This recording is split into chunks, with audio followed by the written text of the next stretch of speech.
Hey, Sean, do you know what? I think that our listener want real protection against cyber risk, and I know that High Trust is the leader in cybersecurity assurance. But what makes them the go-to choice?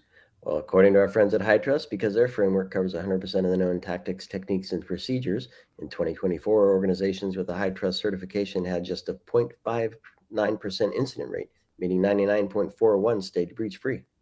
That's solid, but what about staying sharp over time? HITRUST regular certification process isn't just a checkbox, it actually drives improvement. Repeat customers see up to 54% fewer corrective actions needed year over year. And now, with their new AI security assessment and certification, you can actually tackle AI risk with confidence as well. Then check out the iTrust framework. Go to hightrustalliance.net to learn more. I love that. And you know what I love? I love to be here in London. I'm going to say to every podcast, I'm very disappointed by the weather because it's not raining and it's not foggy. Give it some time. Foggy. Give it some time. No, I know it's coming. I know it's coming. But I am very excited also to be here with a lot of people that I've met before. Recently, actually, in San Francisco. Yeah. Just At our last SA month, right? conference, and here we are, Infosecurity Europe, 30 years. I cannot believe it. 30 years, it means that cybersecurity has been around for that long. Yeah. It's incredible when you think about it. Doesn't feel like it. No, not at all. Not given, especially all the problems we're still dealing with. But yeah. Exactly. Yeah. It's about perception, probably. Yeah. So, Jason Nurse, so good to see you again. Thanks for having me back. All right, let's start with a little introduction, who you are, what you do, what you focus on for the people that haven't seen you before. Yep, so my And then name we is... chat. Yeah, so great. So my name is Dr. Jason Nurse, and essentially I'm an academic. And one of the things that I'm really passionate about is understanding people's security behavior and understanding the why behind people act the way they act, and why people sometimes surprise us and maybe don't behave as securely as we might hope or expect. So I think that's my niche, really understanding the psychology behind cybersecurity. And I love that because I ask always many things.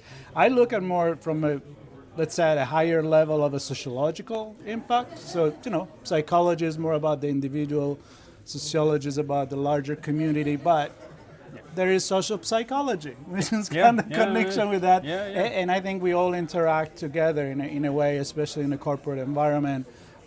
Maybe we do what other people do. We feed on each other in the community, and then our perception of cybersecurity, I guess. Yeah, exactly. I mean, so much of what I've seen in cybersecurity can be informed by communities, informed by our close circles, can be informed by our employers, can be informed by so much other stuff. Our thinking, our culture, a lot of it can be informed by understanding this background, understanding this context, understanding the why. Yeah. And here's the thing. I always, from every conference, I try to get, what is this all about? Yeah. And of course, I don't know what's going on the expo floor. People are selling each other things. But I do know what happened on these couches because we chat with people. And so far, behavior. It's been the word. I mean, I talk to people that do training. I talk to people that want to change the way that we perceive cybersecurity. And I want to definitely pick your brain on. I mean, it's kind of a victory in a way that now we are in a cybersecurity conference and we're talking about behavior. We're not talking only about the technology. We're talking about something else. Yeah. I think behavior is important. I think a lot of what we've seen, a lot of what I'm seeing popping up, a lot of the attacks that I'm seeing, the reason isn't necessarily because of weaknesses in the technology or exploitations of the technology. It's really because of people, not necessarily because of people, but it exploits people. Attackers are really exploring what are the niches that they can exploit. I mean, if we look at the recent attacks on UK supermarket chains, a lot of what's coming out now that potentially might have occurred is that some of that might have happened because people in IT help desk were socially engineered and tricked into doing stuff. And that really is all about behavior, right? Understanding why do people fall for those type of attacks and what can we do to prevent it going forward. Yeah, and it comes down behavior, culture. Yep. How do we attitudes, behavior, culture, these are some of the key, I guess, components that we need to think about. Yeah, so let's go a little bit back and then we go into kind of the future. We're going to talk about AI. Yes, sounds good. Yeah. Yeah, I mean, AI, indeed. You know, I'm looking at 30 years again, and it makes me think like 30 years, and now this is probably the first conference in 15 years that I'm doing this, that we actually, again, I feel like behavior is really there. Why did it take so long to go from it's a tech problem into, no, it's actually human? I think because we're seeing many more attacks now exploiting individuals, exploiting how people think, how people behave, how people act. And because of that, there's this sort of gradual shift away from, hey, maybe it's not only the technology we should focus on, maybe it's understanding individuals, understanding why maybe they're continuously succumbing to social engineering attacks and different things like that. Why is human error being a continuous factor in data breaches? I think now we're sort of seeing this gradual shift away from just the pure technology to the other components, which I think is great. And I think, to be honest, this was always coming with the advent of cybersecurity. One of the big differences for me personally, seeing us move away from information security purely to cybersecurity, was to be more encompassing, right? Not just to focus on because we're connected. Yes. And more and more of society is connected. More and more society is online. So that bridge, I think, is what's going to moving us much more towards now understanding more than tech and more understanding people. Yeah, and I think there is a point there. Before it was like, is the computer going to be attacked? Then the computer got connected. Yep. Can it be attacked when it's connected? Like you open doors. Then we go inside the computer with social media. We go in with a lot of new things, and then we are more vulnerable to social engineering. So it all makes sense. Yep. And now, see where I'm going with this? I can see. And now we get generative AI that we talk to every day. And what's the behavior there? I know you have some numbers. Yeah. So it's really interesting. And so as part of my kind of other more industry focused role, what we do is we conduct a study every year called the O Behavior Report. We partner with the National Cybersecurity Alliance in the US. And what we essentially try to understand is people's attitudes and behaviors and how this changes potentially across the globe, and sort of key new things that are popping up, new topics, new concerns. And one of the big ones that we've seen pop out is this notion of AI, and essentially more or less shadow AI, what you can call it as. And what we're seeing here essentially is in workplaces, everyone now is being nudged towards using AI to be more productive, to be more efficient at their jobs, and all of this makes sense. The tricky bit though is that sometimes what we're seeing is that people are using AI without their employer's knowledge, and people are sharing sensitive information with AI without their employer's knowledge. I'm sure they're just trying to be more productive in their roles, but what we saw, for example, is of the people that use AI, about 40% of people share sensitive information, sensitive corporate information with AI without their employer's knowledge. And that's is it just information, or is it actually documents like, hey, look at this spreadsheet, and part and parcel, all of that is within it. They tell me what it's all about. Exactly. Summarize me these 20 pages. Exactly. And this is a big concern because now, before when we were talking about corporate breaches and employers being more cautious about locking stuff down, now AI has become almost this sort of floodgate where, employers really aren't checking this as much.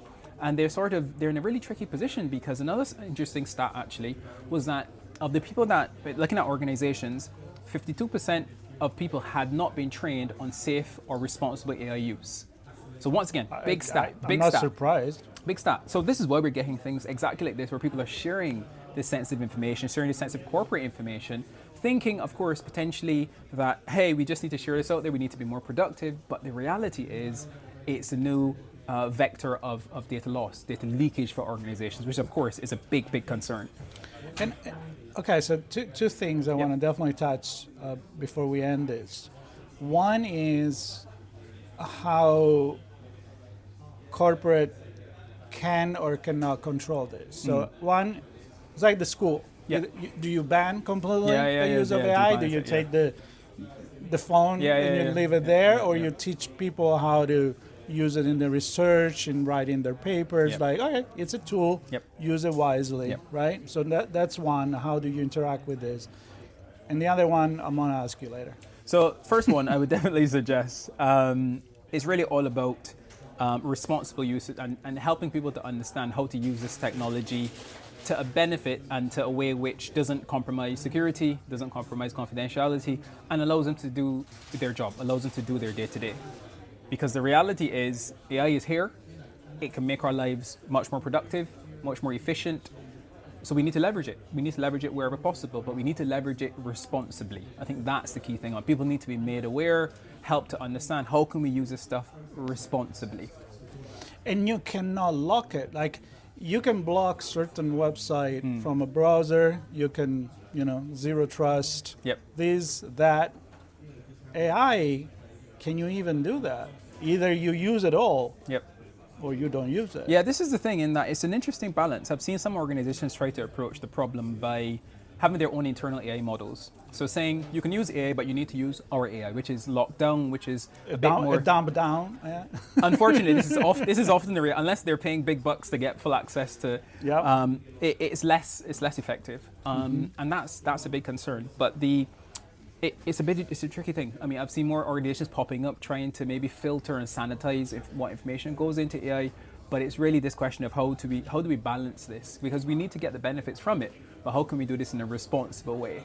And that's training. Well, a part of it Pretty is much. helping people to understand. Yeah.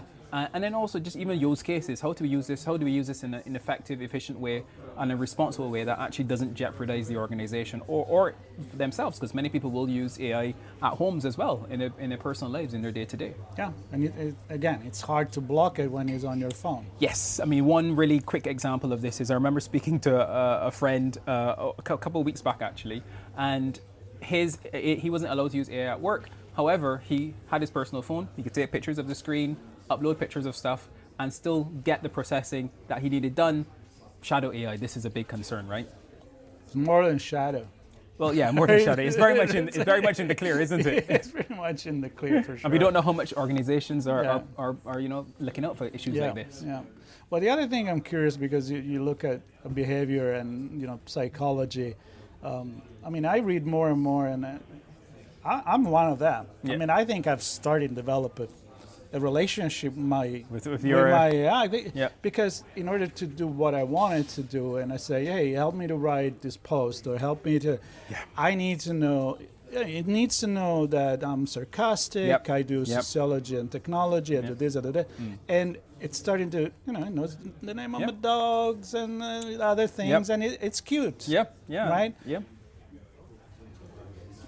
What have you learned and how people relate to AI at the human-machine level? Very Asimov. So it is a really interesting question actually, Yeah. because AI now is so advanced. I use the word advanced instead of the word intelligent. I'll use advanced for now. Yeah. It's able for the average person, you can interact with it just as it was a friend. Speaking to someone this morning that says, the AI knows so much about them. They can pick up conversations, they can continue stuff, they can provide guidance on different things.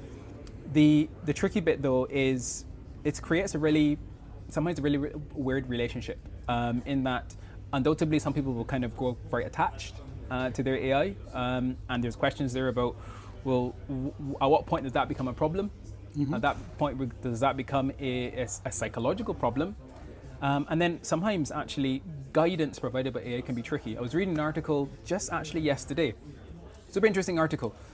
Key finding from it was this person was using a mental health chatbot, right? And it was giving guidance. Right. No, it was not mental health, it was a health chatbot. It was giving guidance. And at some point, the chatbot actually said this person was a drug addict in the past and they were recovering. At some point, the chatbot said, actually, you're going through a really rough time. You probably should take a hit now, because that will help you level off. So here we have, and this is a news article. I can't remember where I saw it. This is a news article. And in this chatbot has suggested this person take a hit. This person is recovering a drug addict. It's because they take the edge off because they're at this point where they need it, according to the chatbot. So we really need to be cautious how much we integrate this into our lives and the impact it can actually have on our day-to-day. Yeah, and we cannot forget that it's not really thinking. Exactly. It's just putting one word after It's just another. providing sequences of words. What's the next logical word? And it's amazing the way it feels, Yep. but we need to remember it's not really understanding the context. That's the reality. And the thing that worries me the most, to be honest, is that we understand that we're in the technology space. The average user in the public, they'll just think this is amazing and it's giving me guidance and I should follow it. which goes back to training and education. It goes back to making people more aware, helping people to understand the nature of what we're dealing with here. Yeah. And I wonder if there's going to be resistance there as there is resistance for cybersecurity. There might be. Because I think once AI gets integrated into our lives where it's such a beneficial thing, people might not want to let it go. People might not want to let go. So it's one to watch for the future. A lot to think about, right? Yeah, lots, as always. All right, As always. well, we'll keep thinking in between our conversations that I'm sure will happen again. I don't know where. Around the world. I know you travel a lot. I'm sure we'll bump into each other again. We'll bump into each other great, again. really. So far, we're having a great time here and meeting with a lot of important people, important conversation, smart people to have this conversation at Infosecurity Europe. And we're covering it. We're talking with people. We got to talk more and more. More talks coming up. You can find everything you need on itspmagazine.com/infosec25. I learned that. Sean is going to be proud of me. Stay tuned for more conversation to come. Jason, always so good. Always a to pleasure, see man, you. Marco. Thank you very much for having me. All right. Take care, everybody. Take care. Hey, Sean, do you know what? I think that our listener want real protection against cyber risk. And I know that HITRUST is the leader in cybersecurity assurance. But what makes them the go-to choice? Well, according to our friends at HITRUST, because their framework covers 100% of the known tactics, techniques, and procedures, in 2024, organizations with a HITRUST certification had just a 0.59% incident rate, meaning 99.41 stayed breach-free. That's solid. But what about staying sharp over time? HITRUST regular certification process isn't just a checkbox, it actually drives improvement. Repeat customers see up to 54% fewer corrective actions needed year over year. And now with their new AI security assessment and certification, you can actually tackle AI risk with confidence as well. Then check out the HITRUST framework. Go to hitrustalliance.net to learn more.